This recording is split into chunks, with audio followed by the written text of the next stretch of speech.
Hello. Welcome, welcome, welcome. Oh, you bastard. I'll try that again. Welcome, welcome, welcome. You are here with your host, Mr. Budget Pedal Chap. You are also here with Lee Padabadabadabadoo. Say hi, Lee. Lee or Fred Flintstone? Yabba dabba doo time. I can't legally say that because it's copywritten.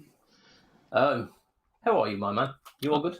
I've been better, but yeah, I'm good now. Things are getting better, so that's cool, man. Indeed. Yeah, it's been a bit of a rough week, hasn't it? Has, mate, it has, yeah. But it is what it is. But people aren't here to listen to my worries. They're here to, I don't know, why the hell are you people here? I mean, it's under the guise of guitar news. However, spoilers, not a fat fucking lot has been going on this week. So we will try and wring out as much news as we possibly can out of this week. But if it is a little bit light on the ground, just give us a bit of leeway there, please. Yeah. Hi, Andrew, who has already tuned in. Nice to see you, Bimson. mate. It's Mr. Bimson. Hey, Mr. Bimson. One of our... Who happens to be... Go on. He's one of our... Patreons! Oh, I bet that clipped. Yeah, he bloody well did, mate. I'd hate to be the guy who has to edit this after the live show.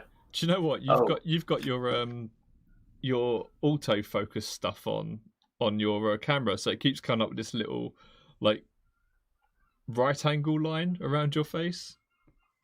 Yeah. I mean, I can see it. Yeah, it's a little yellow square. I imagine it's having quite a difficult time now as well because I've got this in front of my face. So I do apologize. What I'll probably do for future casts is press the record button on this so that it's not pulling up stupid overlays.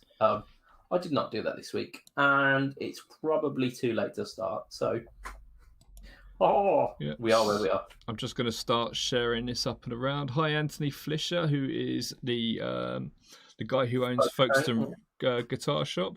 It's a lovely little guitar shop. If you live down in Kent, you should visit it. It's really cool. If you're open now.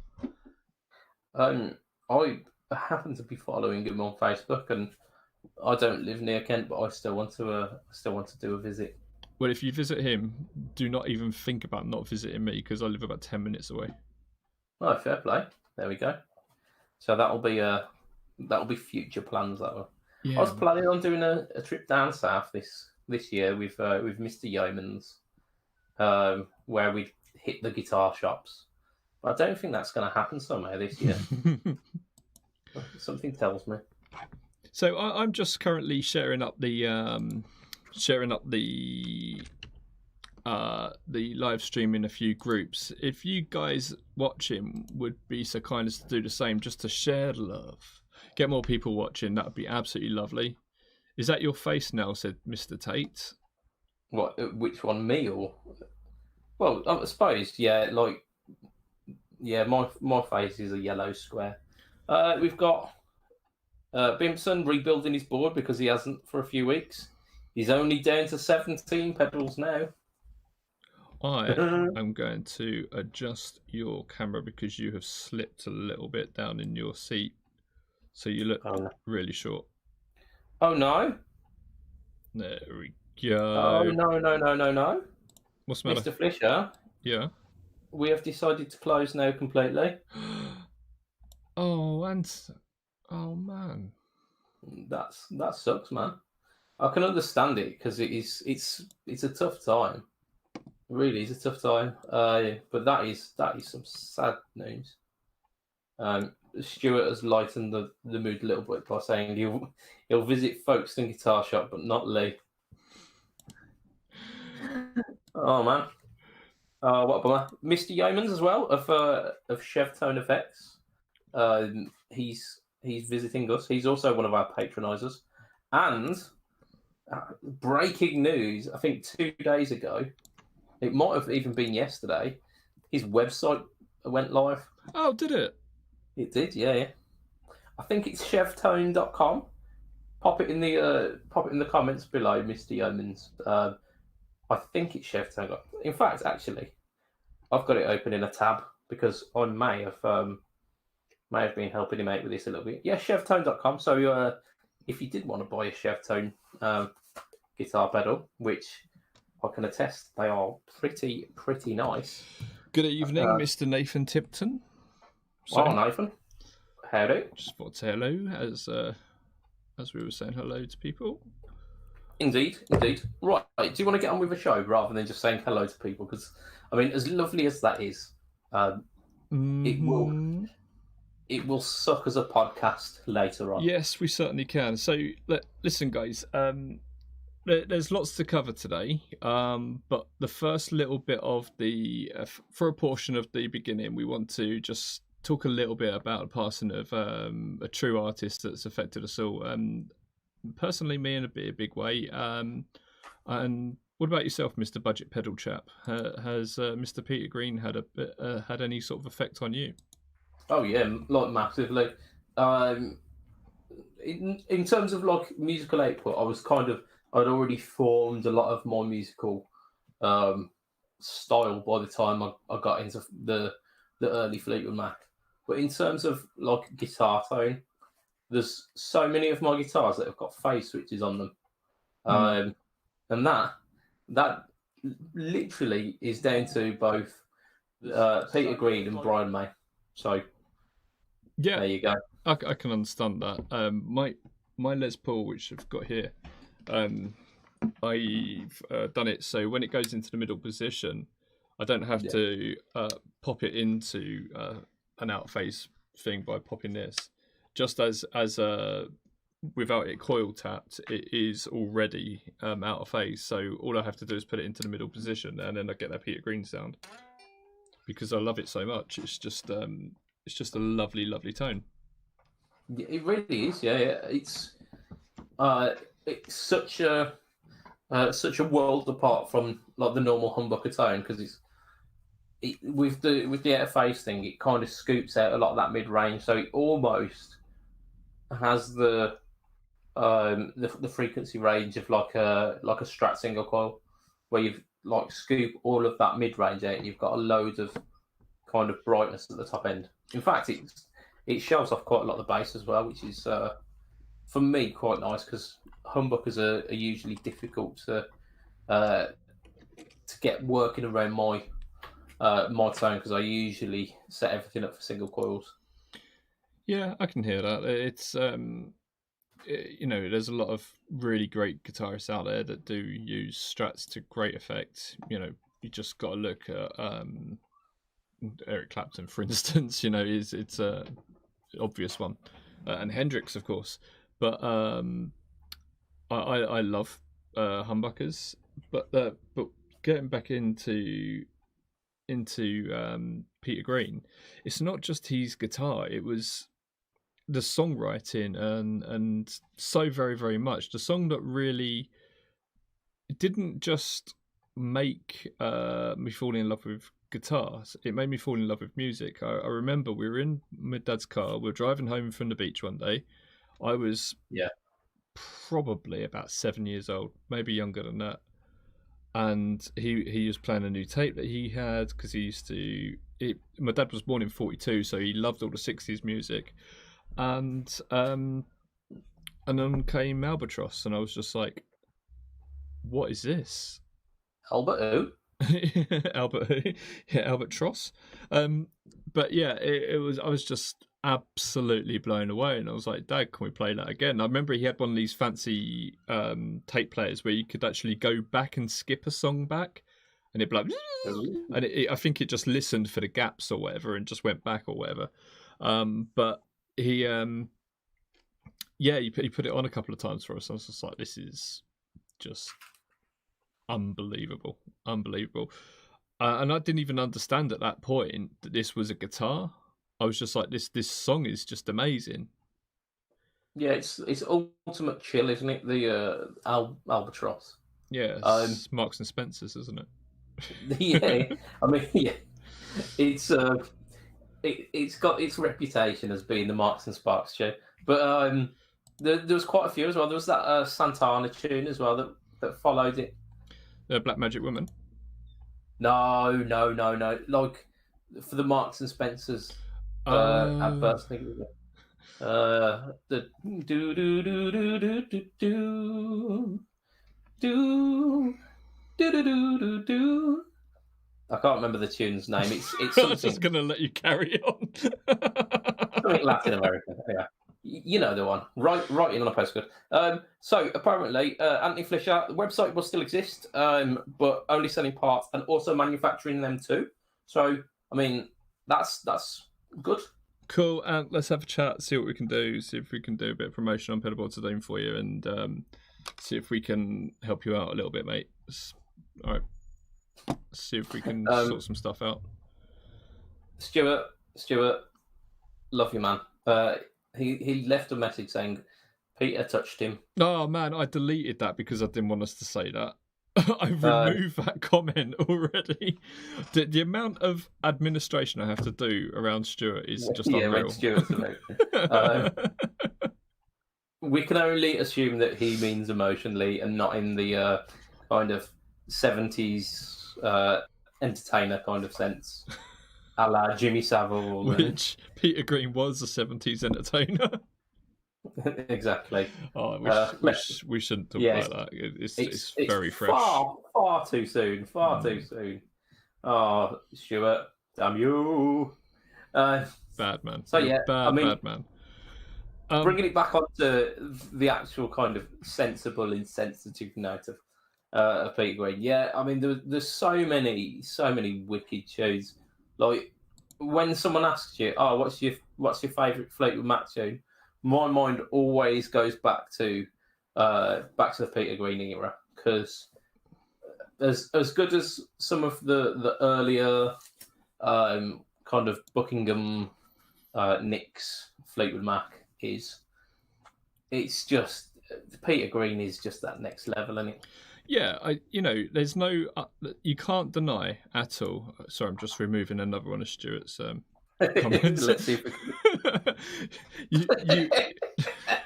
oh no, there's no denying at all that Rumours is one of the best albums just out in the world. I love The Chain, and it's just if you grew up in the 90s or anywhere where there was Formula One on. Oh yeah. That's where I know it from. Formula One 90s. Yeah, is like Nigel Mansell and Alan Prost, Ayrton Senna, and all those chaps. Yeah, but you just had like The Chain. It was almost boring back at that point because it was always Nigel Mansell always winning, wasn't it? And then it was Schumacher just always winning. But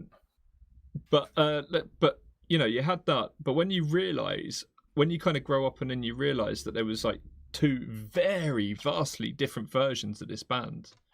Yeah, really, all they shared was a drummer and a name. And, that's it. Yeah, and you think, this Rumours album's really, really, really good, and then you realise that what it was with Peter Green was so much more. Like Man of the World is just an absolutely unbelievable song. And there was there was a concert with Peter Green's Fleetwood Mac. It was touted as such. It was on one of these like Sky Arts or something that me and Yeomans used to watch when we'd get home.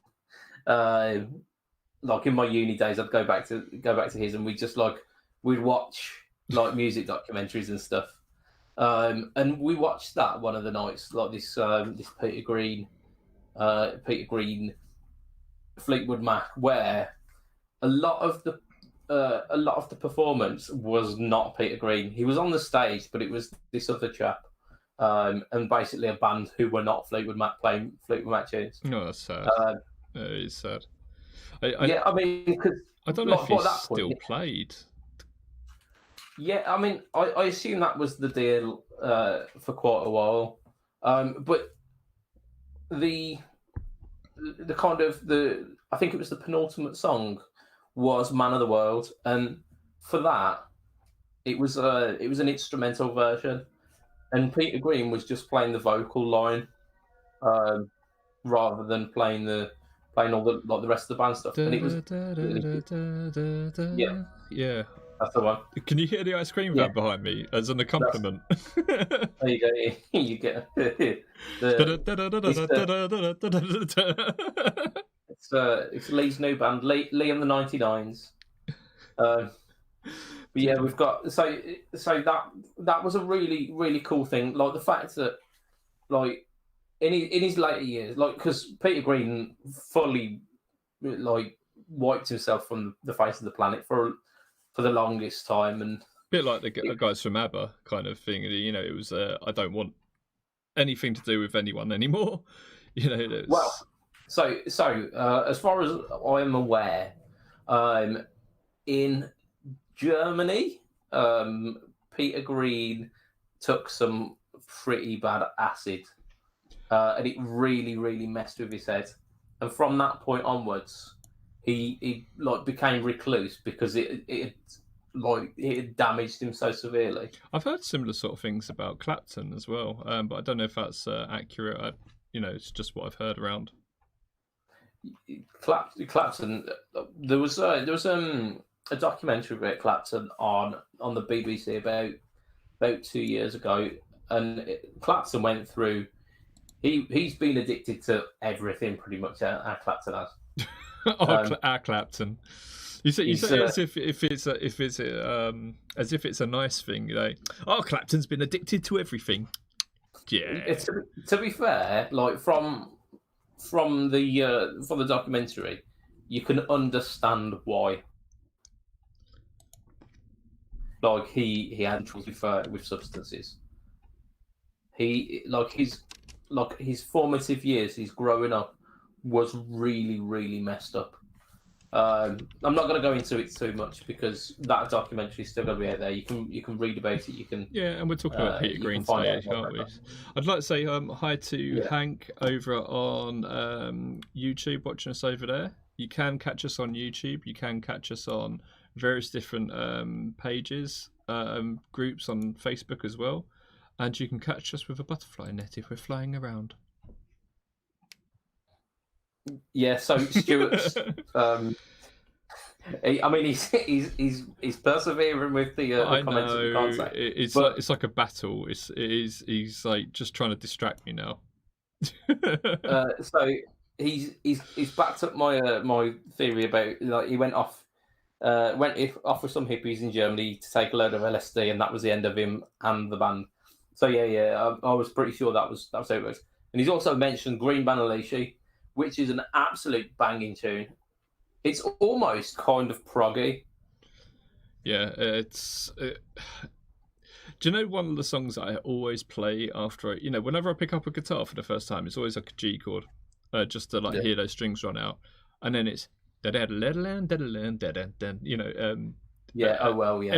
every single part, every single time, and because it's just it's so easy to play, and it just comes off of your fingers so easily. It's just really really nice, and it's a really effective but easy thing to play. And it's an absolutely wicked tune. Yeah. In fact, mentioning our Nathan who's in the comments, he did a cover of that on his YouTube channel about 2 weeks ago, which was wicked. Oh, nice one. He did like 2 guitar parts and a bass track as well, which was really cool. He's put comment in actually about Peter Green because I know Nathan's a massive Mac fan, but he loves Peter Green. He says Peter Green was his guitar teacher's favourite player, and still remember him teaching Nathan Owell and Green Manalishi. He says he was an unbelievable guitar player who made the guitar sing, scream, and cry, and everything in between. Sadly, we lost so many years of his musical output due to the combination of drugs and schizophrenia. And the comment that BB King made about Peter Green as well, like BB King, like one of the most soulful players out there, says that Peter Green, like when you heard Peter Green plays, one of the only players who gave him them cold sweats. Like, man.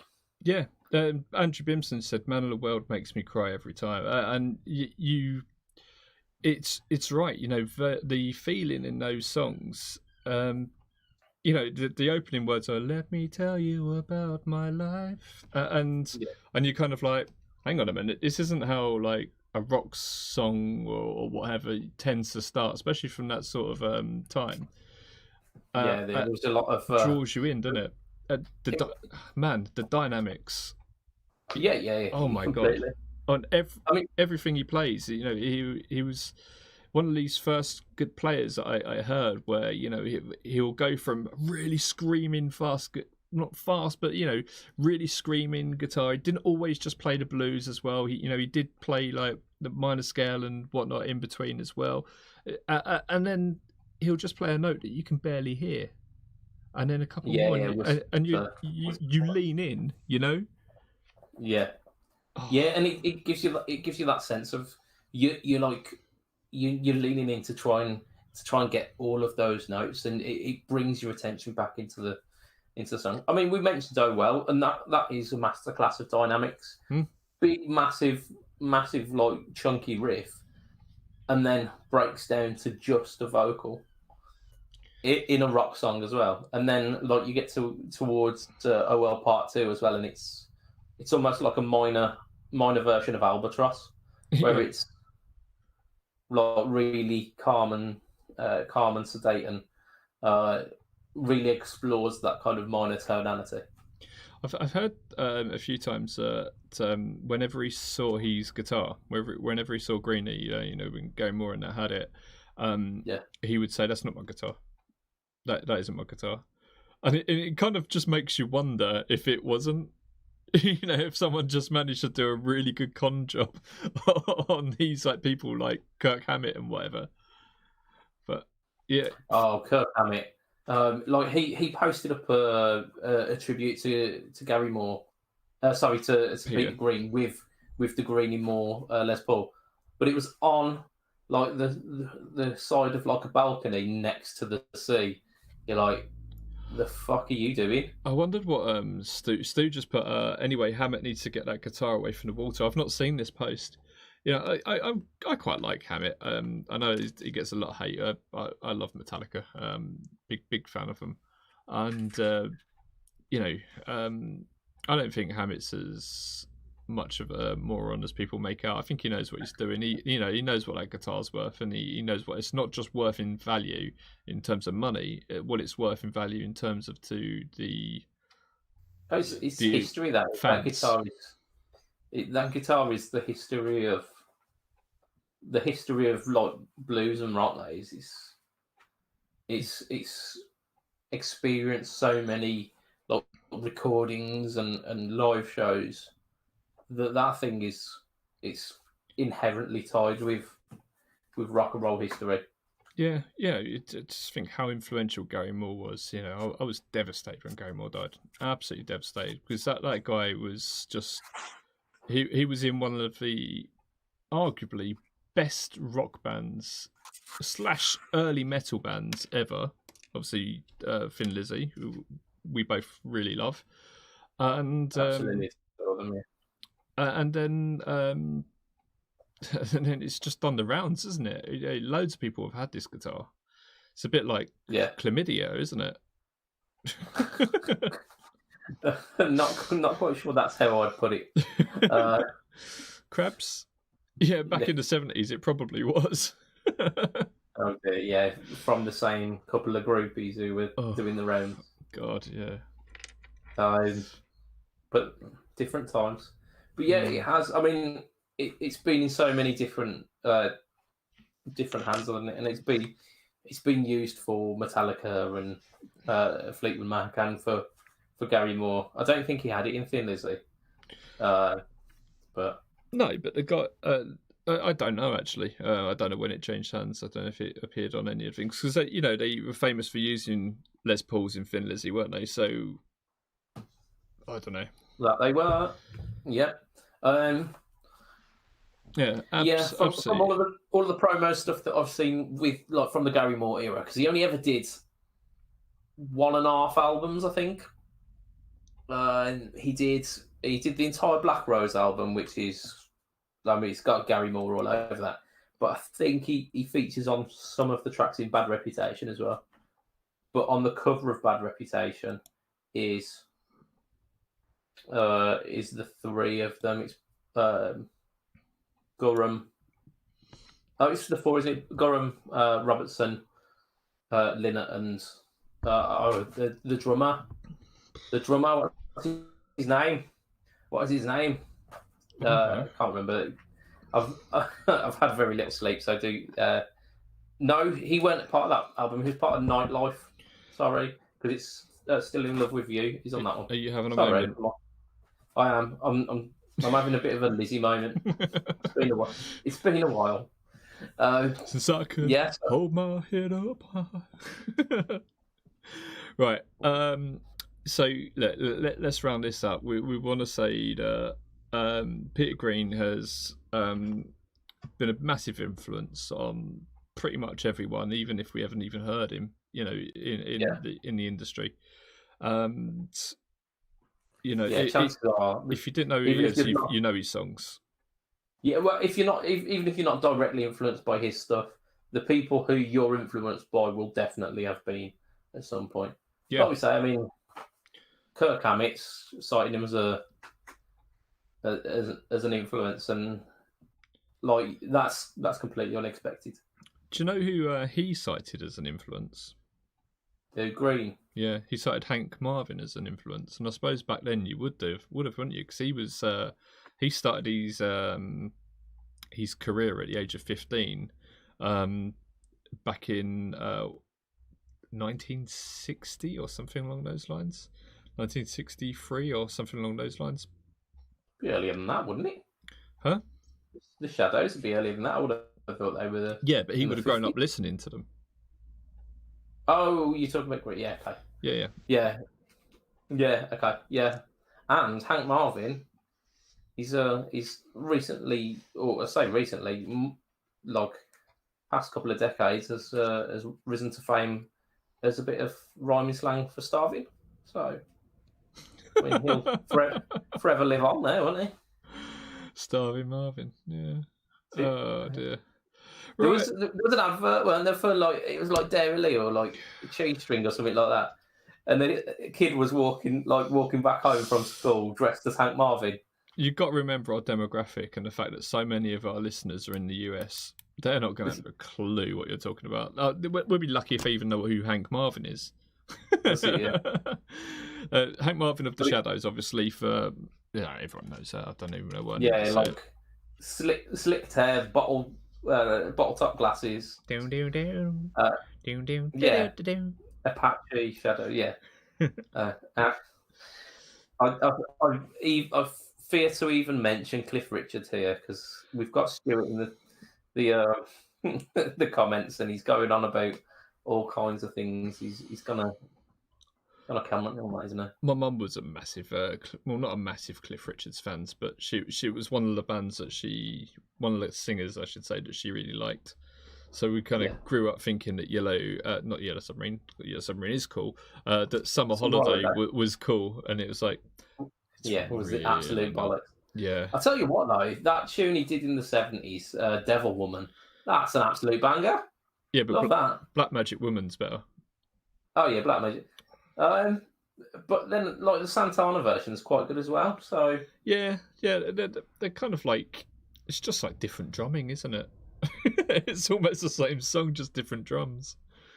Well, the Santana version's got like a whole massive keyboard intro as well. Has true. I'll tell you what we haven't mentioned, and it would be sacrilege not to mention it. Is Need Your Love So Bad. Of course. Need Your Love So Bad. I used to play that in a band. It's an absolute tune. Basically did the intro and then just soloed over the rest of it. Just because it is one of those songs that you just the bass and the drums so important on that, and that's the rhythm. You don't really need to do much on the guitar, but the little bits that Peter Green would have added in were just tasty little. a little bit of, like a little sauce on top of the meal. But the strings in the original, like in the studio recording, make it as well. They add so much drama to the piece. What? Sure, I can't think of it. But yeah, let's yes, rest in peace, man. And hopefully it does find some rest. I raised my pug related mug. Here we go. I raised that to Peter Green and drink. Steady on, Lee. Steady on. Oh god, some people can't hold the drink out. Shit. Right, whilst Lee's dying here, I'll give us a bit of what we've been up to this week, because we've kind of pontificated a little bit here, haven't we? But before I do that, mute myself. Yeah, do that. I'm gonna throw in the Patreons as well. You lovely people, a couple of you are in the chat at the moment. We've mentioned Mr. Andrew Bimpson. We've mentioned Mr. Yeomans of Chef Sound Effects. We've got Doug Chris of 37 Effects. We've got Joseph Richardson of Not Everything Joseph anymore, but I'll get his Instagram handle down and I'll mention that. We've got Hugh G. Rection. It's good at this age. And we've got Mr. Ben Fletcher of Fletcher Pickups. They are all part of the Patreon team. If you want to be part of that team too, it's as little as $2 a month. Patreon.com/Fretz. Good at this age, and you can help us out. Right, Mr. Lee. Yo. What have you been up to this week, mate? Choking and drink water. What have I been up to? Not much. I've been really busy, but just mainly with work, and I've been nothing really I can talk about too much. I did tidy my studio up though, and I've decided to put a few things up for sale. An old interface that I found that is for Mac, so I don't need that anymore. I'm thinking about selling my guitar, my acoustic guitar, my Ovation. I've had quite a lot of feedback on that, and I'm thinking about selling that to. Yeah, thinking about selling that to fund a set of Where's It Airs, because I really want them indoors so I can jam away indoors and play, but without necessarily annoying the family. Yeah. What else? I'll tell you what, actually, mentioning the Where's It Airs, the HX Stomp that I bought, it's got to be about 4 or 5 months back now. That has done absolute wonders for me actually getting off my arse and practicing. As I mentioned a bit earlier, I haven't slept very well. And what I decided to do last night when I'd finished watching Wolf of Wall Street that was on telly, it was like 12:30 or something. I was like, oh, I'm not tired. Went in the room, actually in this room, picked up a guitar, started playing, started jamming along some tunes, started jamming along with John Mayer, which I absolutely could not have done before the stomp. It's just so easy. Just flick a switch, stamp on a couple of pedals, off I go. Yeah, and that's it. For me, it's a case of if I had the space for it indoors, because obviously I've got my studio, and if I want to come play, I'll play in here. But if I had the space for it indoors, I would have probably a HX Stump, because it does so much more and just stick some headphones into it. But yeah, all I can really have indoors is a guitar, and because our house is tiny, like really, really tiny, it's about 3.5 meters wide. You know, it's very, very, very small. It's over a few floors, but it's very, very narrow. And there's 4 of us living there. So, you know, me and wife and the 2 kids. So it's just... Yes, space is a premium. Exactly. So a set of headphones that does all of that, it's just ideal. Yeah. And the fact that you can do all the extra things, such as you can offset the sound of the amp, the sound of the what you're listening to on Spotify or whatever, and you Yeah. can move it around. That's all nice extras. But for me, the fact that if it just had the amp built in, it didn't do any of that extra stuff, and you could play music with the amp, I'd be sold on it. It's still be a sale for you there. Yeah, definitely.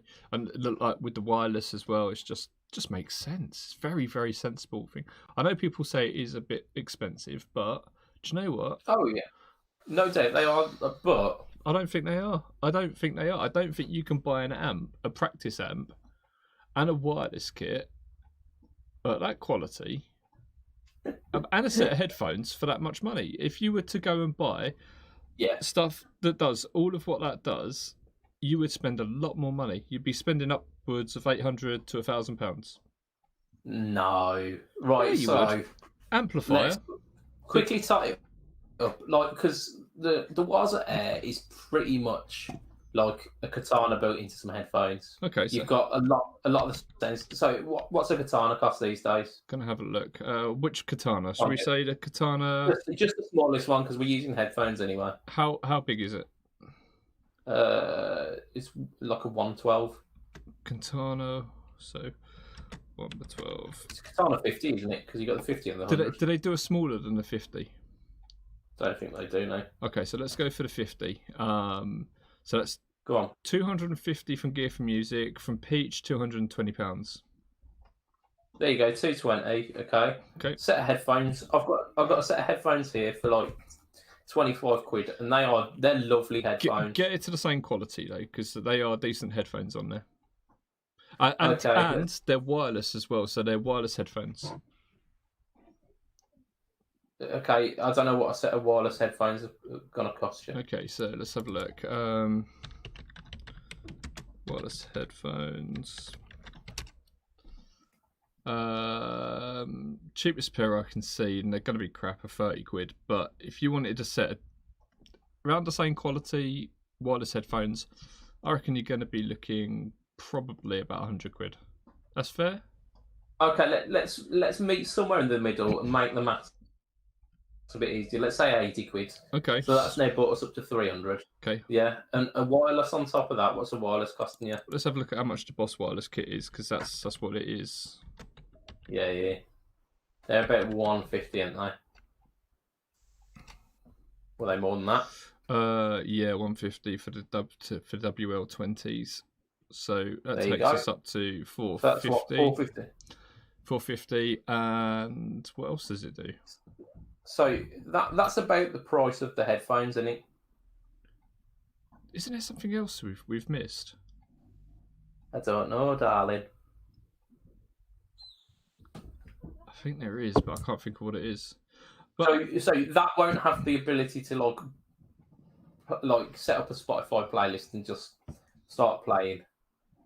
But I assume you've got like an aux in maybe that you can like run your phone. I don't know, but like in terms of like comparable, you're talking generally a similar price, but that takes up the space of an amplifier, the space of a wireless kit, space of a set of headphones. Yeah, that's true. Whereas it's all built in.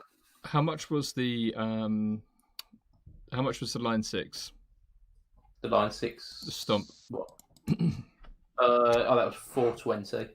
So that's just that for? So that is the amp and that's the effects. Like let's be fair though, it does a lot more than a Katana does. Oh yeah. But the Katana does have effects. You can put different effects on it. Obviously, they're boss style effects, whereas the Katana has a lot more. The HX Stomp has a lot more effects, a lot more ramps, a lot more cab options, and these sort of things. So you're getting a lot more there. But that's 450 plus it doesn't headphones. Have that gyroscopic, space simulator. But speaking of boss effects, that was a really good segue.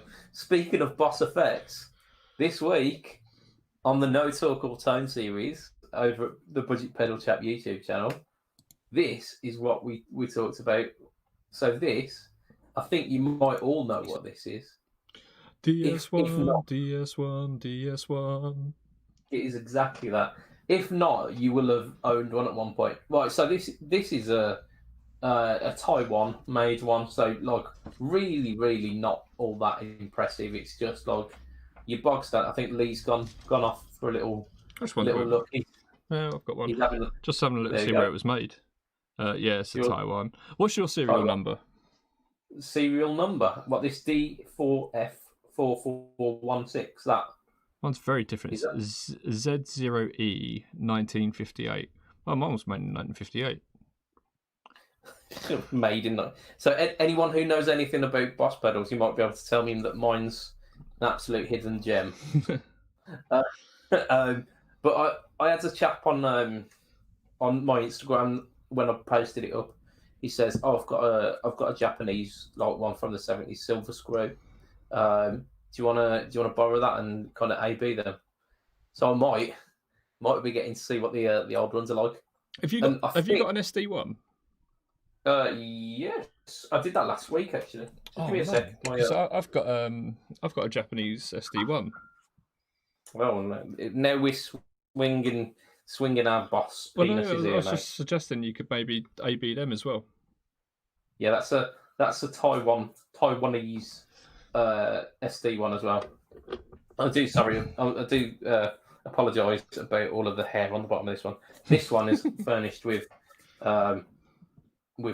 That one I have not. Yeah, so what I might do if I've got the Japanese one, because the HX Stomp has also got, it's modelled a silver screw 70s SD one. I'll AB all three of them and see which one's the best. But like, I've had a love-hate relationship with this pedal. I've not necessarily got on with it at certain points when I've tried it. The last time I tried it, it kind of changed my mind a little bit. I did it for No Talk or Tone this week, just for essentially because I'm on a little bit of a Boss kick. I did the SD one the week before. This was actually pretty damn good, especially like sticking the gain about like a third on like that. What about 2 o'clock? Yep. Yeah, so for that, it's like really good for like crunchy blues riffs. It's got like a really kind of really sharp attack, and it's really good for that kind of like neck pickup strat riffing. Loving that, absolutely loving it. Stick it into a Marshall. They sound wonderful. In fact, do you know what? We've been talking about this this week with Mr. Tate. Here he is. He's like our ghostwriter, isn't he?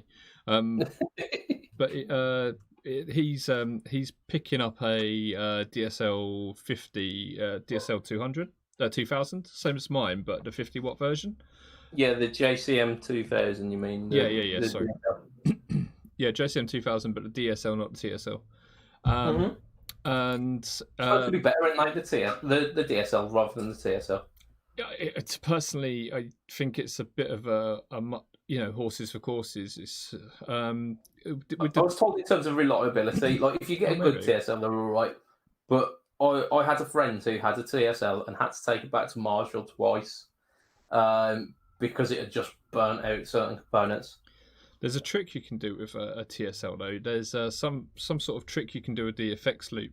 I think it might have 2. I'm not 100% sure, but effectively, I think if you jumper the effects loop, because it's switchable by a foot switch, if you kick it in, it gives you a nice boost. Oh, nice. Yeah. Has it got like a boosted effects loop then? I suppose it probably does. I suppose it's probably got Buffett or something. My good friend Alex used to have one. We used to gig in a band together, and I had the DSL, he had the TSL, and he would kick that in, and so I was like, oh man, that sounds really good. So yeah, great amps, really underrated, and you can pick them up really cheap. And Stu and I were saying this week that it's very likely that they're going to shoot up in price again when people start realizing that they're a hidden gem. They're decent. They used to say like 5-10 years ago that they were the last of the good Marshalls, but I think in like recent years with the Origin series, and the studio as well. The smaller sized JCM 800s and stuff. Yeah, they've started kind of looking at what the public want, and they've kind of gone back to that a bit. I quite like the JVMs. They're towards the sort of like 5150 metal kind of amps, but I really fancy them. The thing that the JCM's got going for it though is the clean channel is beautiful, absolutely wonderful, really is. So yeah. And to be fair, like a Marshall clean channel is underrated. It's very underrated. It's got a completely different kind of EQ curve than what you'd expect a good clean channel to have. Like you think of Fender for your clean stuff, which is like a very, very kind of scoop sound. And the Marshalls are the opposite of that. They've got plenty of mid range, but they still sound fantastic. It's a lot of difference between listening to a classical acoustic to listen to a steel strung acoustic. Both sound really nice, but there's a lot more in the upper mids. Yeah, absolutely. Yeah. But yeah, but going back to the DS1, we were saying about how nice it is to chuck a DS1 in for a Marshall. It's a wonderful sound. I mean, you're definitely showing that you've not watched that video, Lee, because at the end of it, I'll shove it through. I'll say a Marshall. It's a Marshall style preamp. I don't actually use a Marshall because I don't have one. Do you know what we forgot to mention? And it's worth going back to it just quickly. Is we were talking about the Weather Air, and then we were comparing it to the HX Stomp. Yeah. We should say that the Cab M from 2 Notes now has the Cab M Plus software, so it's just a software update where you have preamps and cabs and preamps and power amps options that you can do by your phone as well, plus reverb on it, and does it have a compressor? Yeah, I think it does, and it has an EQ on it and a noise gate. And that is a great option because you can use that in the studio. You can use that to get your cabs and whatnot in the studio, but you can also use it as a home playing tool, and that's what I've been doing. Yeah, I mean, if I'm perfectly honest, if the Cab M Plus would have been available when I was buying the Stomp, I probably wouldn't have bought the Stomp. Yeah, I think we said about this before, didn't we? I mean, I bought the Stomp, but it's not like I'm regretting the purchase now. I'm really happy with it, and it's got a lot that the Cab M Plus doesn't. But I think the way that I use the Stomp, I use it in a very, very basic way.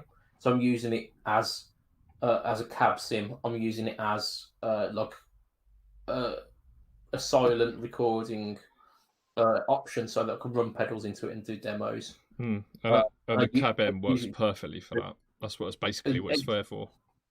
Yeah, exactly. And I probably would have got everything that I needed out of that. And the cab sims in like the wall of sound cab sims that I used previously to the HX Stomp, I think I could get them. I could tune them in to make a better sound than I have got with the HX Stomp. For our listeners, I want to be 100% clear. If you're going to run a valve amp into a Cab M, you do need an attenuator. So you do need something like the capture. Yes. So there's one up, but you can't see it because it's cropped. But there's one up behind me. It's a Captor 8, which is the 8 ohms one. Then you've got a Captor 16, which is obviously the 16 ohms ones. And now you've got the Captor X, which has does it all? Yeah, it has all the stuff from the Cab M inside as well as the attenuator, and that's why they're really, really popular because they're facing off things such as the Weather tube amp expander and the Universal, the Aux box. Yeah, completely. And again, if I would have had the opportunity to pick up a Captor X at the same time, because the price isn't that much different between that and the Stomp. Again, I probably would have gone with the Captor X just because that would then give me the option of running like actually attenuating my Black Star amp, or like modding one of the PBs and running that. Do you know what? That's one of the other reasons I really want to get the Wazza Airs, is because I want to get the Cab M back in here so I can start using it. Because it's Ooh, we've got a little question here. Hey, out of interest, which of the mainstay Boss Overdrive / distortions are our favourite? Oh, do you know what? If you'd asked me that question a couple of weeks ago, my answer would have been different. So, Go on. Up until recently, I would have probably said, controversially, the Metal Zone, because I don't use it like to get those metal tones. I use it to get rock tones, but just with a little bit more balls to it. The other day we were doing a live stream on Tonepedia, and one of the pedals we had that we were playing with was the Blues Driver. Oh my god. Oh, it sounded amazing. Didn't matter what we did with it, it just sounded absolutely unbelievable. And I don't have a Blues Driver. And I'm like, why not? So I went over to my OD200 and I dialed in a Blues Driver tone. And I was like, well, this sounds really, really good. So I'm going to try and pick up an early Blues Driver at some point. But yeah, that's very excited to get one. So in terms of like Blues Drivers, I've got a fair few pedals that do that. Like the Digitech Screaming Blues is essentially a blues driver, but with a 2-band EQ. I've got the Hotone Blues, which is a blues driver with a Keeley modded blues driver. Like it's got the mod switch, so it adds more bass and more gain.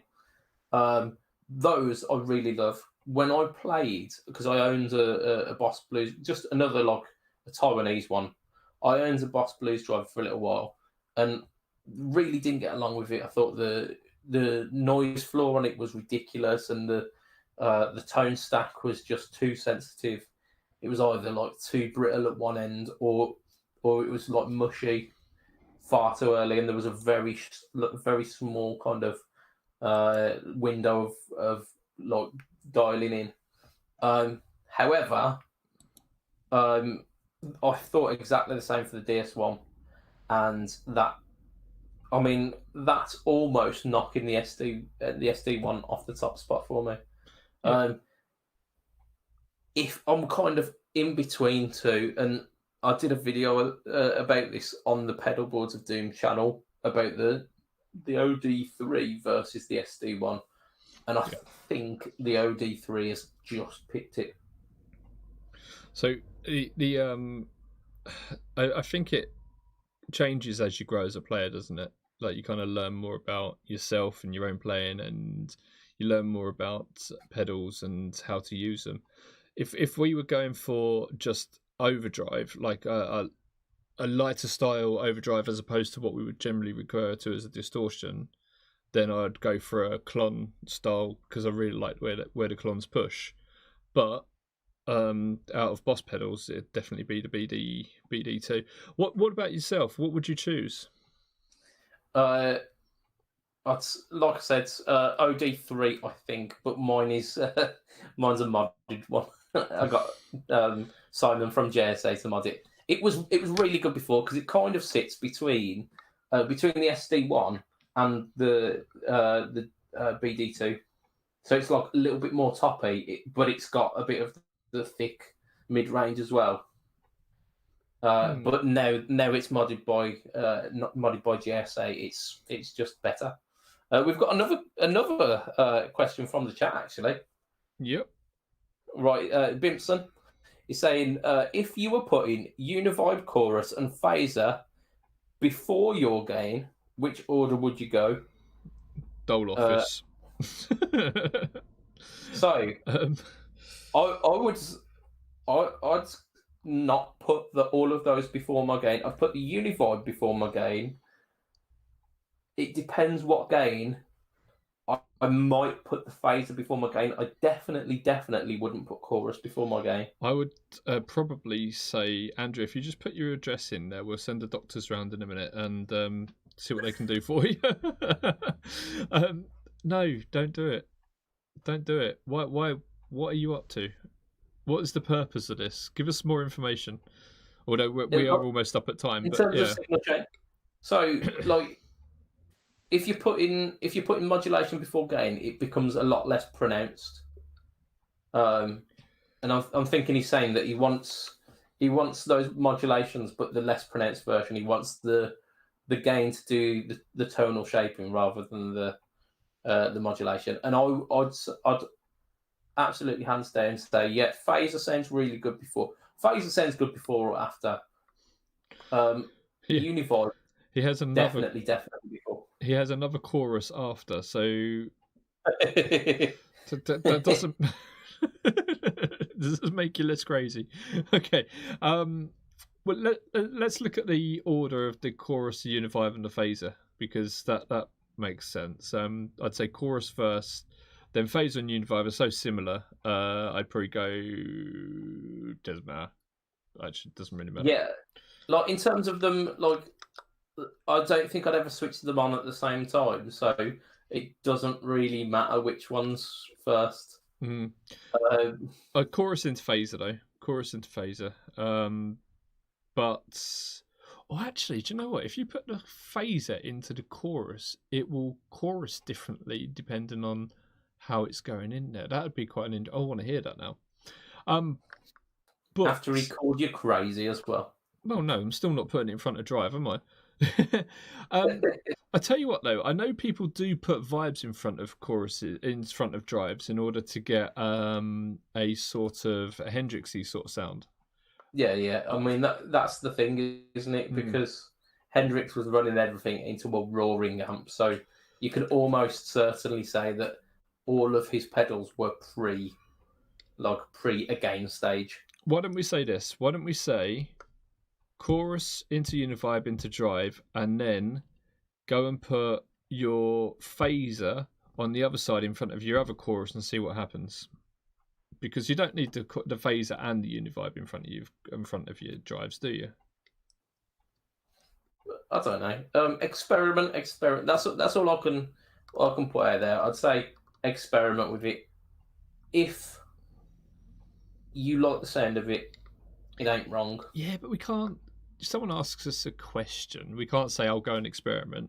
That's just proper fobbing them off, isn't it?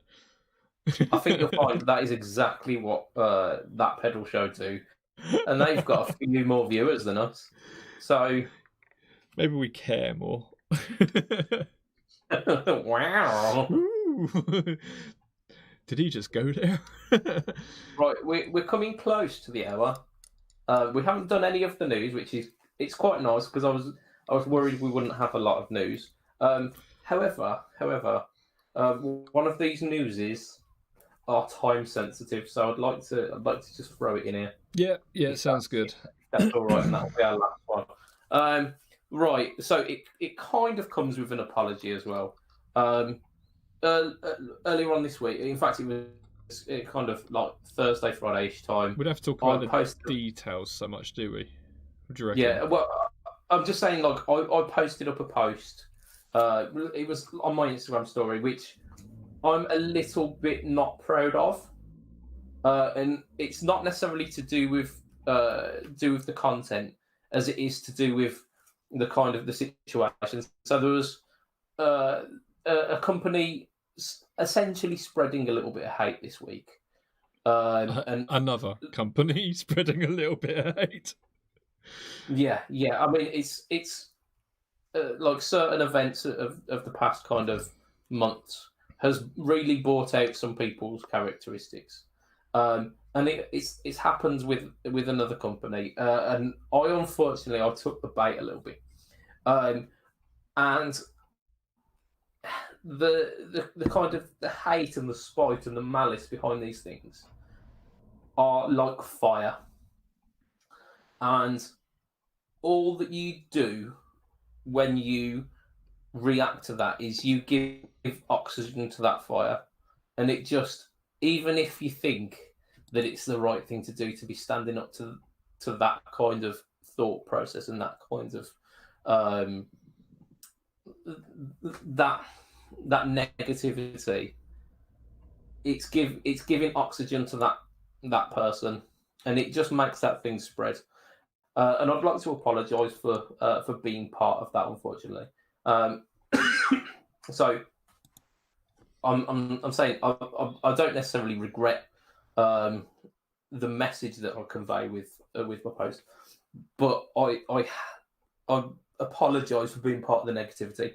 However, Fender have done something awesome this week, and I'd like to shed light on that. I'd like to be a force for a bit of positivity rather than the negativity. So I'm doing this as a little bit of retribution, but also highlighting something cool that Fender have done. I say Fender, not just Fender. It's Fender with a singer-songwriter, a Norwegian singer-songwriter that I've never heard of called Girl in Red.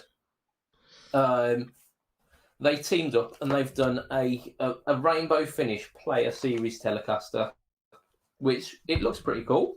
But the proceeds for this, they are raffling it off, and the reason I wanted to mention that is because the raffle has not ended yet. It ends on the 2nd of August, so there is still time for you to throw. I think it's a $5 for the tickets, so like you could put a $5 down.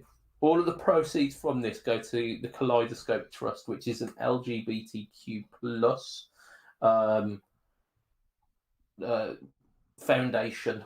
They support certain rights and support certain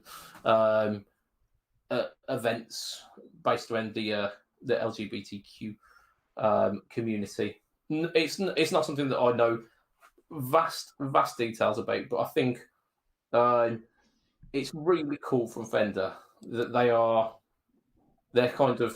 they're doing almost the opposite of what some other companies are doing. They're being like digging their heels in the ground and doing that kind of negative space. I think it's really cool that Fender are kind of helping out a positive.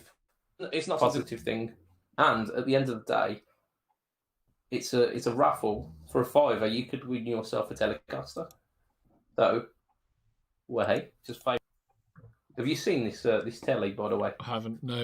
Let me have a look. See if I can bring up a picture. Excuse me. What did we say it was called?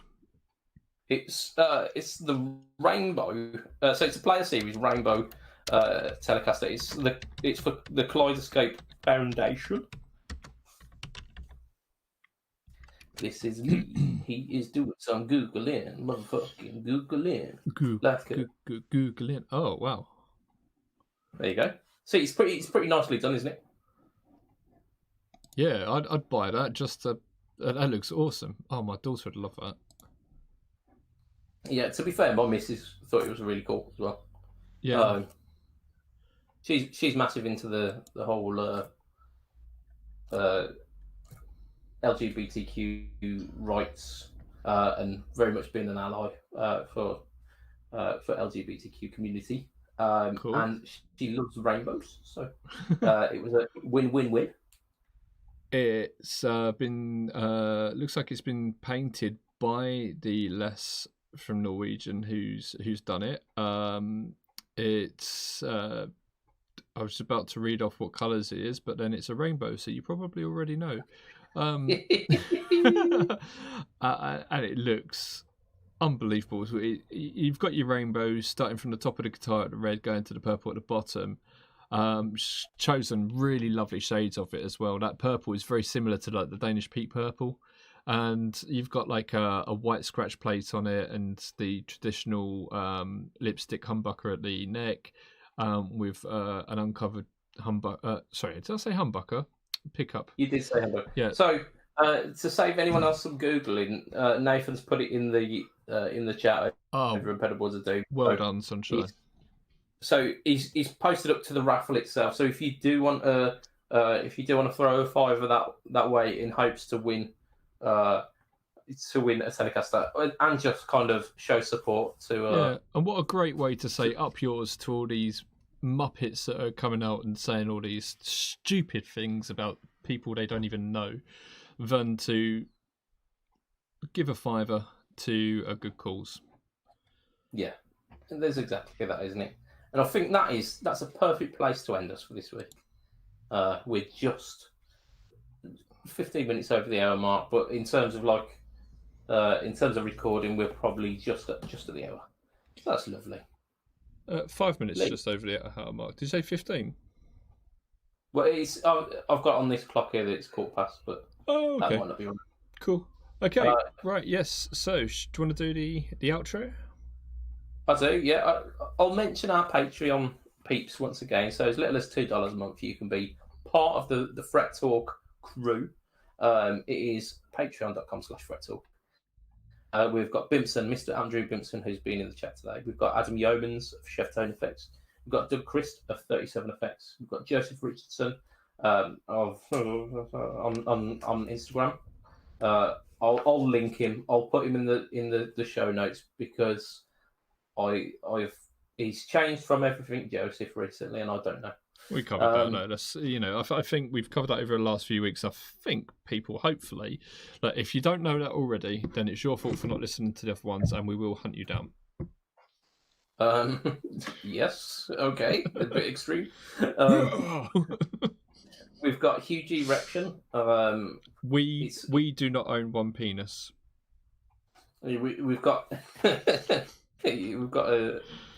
a joint huge erection. Do you remember Bill and Ted? When Bogus Journey, when you had the two aliens and they kind of rushed together and they made one bigger version of themselves. I don't think we're going to try that with our penises. That sounds huge erection. Indeed, yeah, almost like Power Rangers, where they all morph together. Again, we're not gonna rub winners, mate. We're not at that stage in our relationship. Who else have we got? We've got Mr. Fletcher, Ben Fletcher of Fletcher Pickups as well. I'm very sorry, Ben. Your company has just been dragged through the huge direction. I've got an order in with Mr. Fletcher. Have you? Yes, but we'll talk about that at a later date. Lovely. Yes. If you want to catch me online, it's Budget Pedal Chap at Facebook, Instagram, and YouTube. YouTube, you get the No Talk All Tone series every week. I'm considering some different videos to bring up as well. As I said, I might be doing a comparison video between some Boss pedals, and I might do like who wore it better, and do like the HX Stomps model versus the real thing, and see which one who wore it better, because that'd be cool. Lee, you are Tonepedia pretty much. You are doing loads of stuff with Tonepedia, loads of live streams and all the time, and loads of behind the scenes stuff. And thank them for supporting us on here and allowing us to helping us out to be able to stream to so many places. Absolutely fantastic. Thank you, guys. And you also you run a slightly smaller Facebook group. Some people might have heard of it. Yeah. Pedalboards There you go. Pedalboards of Doom. If you're watching the live stream, you are probably in that right now. You are in us. Oh, God, it's pointlessness. Oh, dear. Don't forget, do hang around if you are listening, because there will be a dodgy joke. Not a dodgy joke, a dodgy dad joke, like a shit joke, basically. That's it. Oh, the one on the one that's coming out tomorrow is a fantastic joke. Oh, is it? It's a really good joke. Like, it's really bad, but it's really good because of it. So I think that's us for this week, isn't it? So that'll be it, really. Thank you for joining in. The chat was amazing this week, so thanks to you guys. High five. Thanks to the Patreon peeps for supporting the show, and thanks for listening. It's really nice that you listen to us. We do it for you. If we didn't have anyone listening, it would be pretty pointless. Thank you. Thank you very much, everyone. Indeed. From myself, Mr. Budget Pedal Chap, that's me. From Mr. Lee, that's Lee. It will be a tatty bye. Good night for this week. Bye-bye, everyone. See you soon. Goodbye, everybody.